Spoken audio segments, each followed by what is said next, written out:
Every day, I bring League of Legends characters to life with their original voices. Day 39. Wukong. I am Wukong, the journey of the Monkey King. I was born in the mystical forests of Ionia, among the Shimon tribe, Vastaya, who view life as a climb toward enlightenment. When we die, we believe we turn to stone, returning to the earth, only to begin the ascent all over again.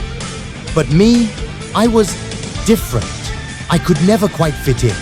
While the others were wise and cautious, I was quick-witted, impulsive, and frankly, bored. I pulled pranks, played jokes, and got under everyone's fur for years. They endured me in silence, until the day I ran into the village, swearing a massive elemental dragon was setting fire to the forest. As the tribe panicked, I sat in the corner, laughing to myself. That was the last straw. They cast me out. And honestly, I didn't care. I figured I'd find a people with a better sense of humor. I called myself the Monkey King, challenging mortals to duels and contests of wit. I claimed no one could beat me, until I met a Noxian executioner deep in Jun's interior. He and his soldiers chased me into the wild jungles. I only dared to emerge once they'd left Ionia's shores for good. Later, I sought out the famed warriors of Wukong. But when I reached their village, it was in ruins. The only soul left was a man sitting silently among the rubble. I challenged him to a friendly match. He stood up, knocked me down in a single move, and returned to his meditation. I was hooked. I returned again and again for weeks. No matter how I approached, front, back, above, below, he defeated me with ease. Even my funniest tricks failed. He could sense my attacks before they came. He even somehow knew when I spiked his tea with sleep dust. Eventually, I dropped to my knees.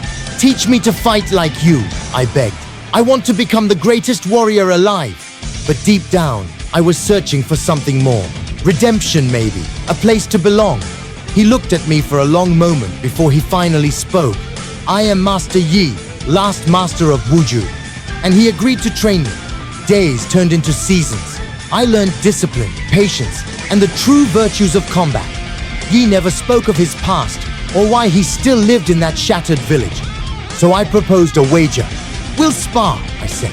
"If I win, you tell me why you stopped fighting. If you win, I'll stay silent for 4 full seasons." He agreed with a slight smirk. I led him to a field of mist-bloomed flowers, tiny plants that explode into smoke with the slightest touch. Each of his attacks stirred the field, clouding his vision.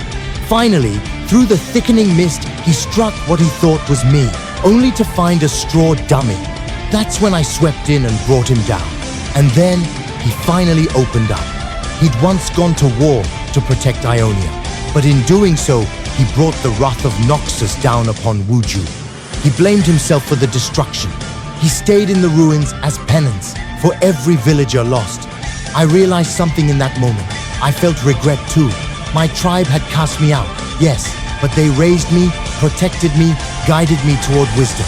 I never got the chance to protect them in return. Yi saw that, and he was proud. He gave me a magical staff crafted by the legendary weapon master Doran. He granted me the title of a true Wukong warrior. From that day forward, I was no longer just a jester. I was Wukong. The war may be over, but Noxus still taints Ionia. Roads scar the ancient forest. So-called tax collectors shake down the poor. Our grand festivals fade with each passing year.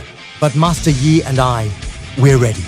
We travel the First Lands together, standing against hatred and injustice wherever we find it. I'm not just a trickster anymore. I'm Wukong. And this is just the beginning.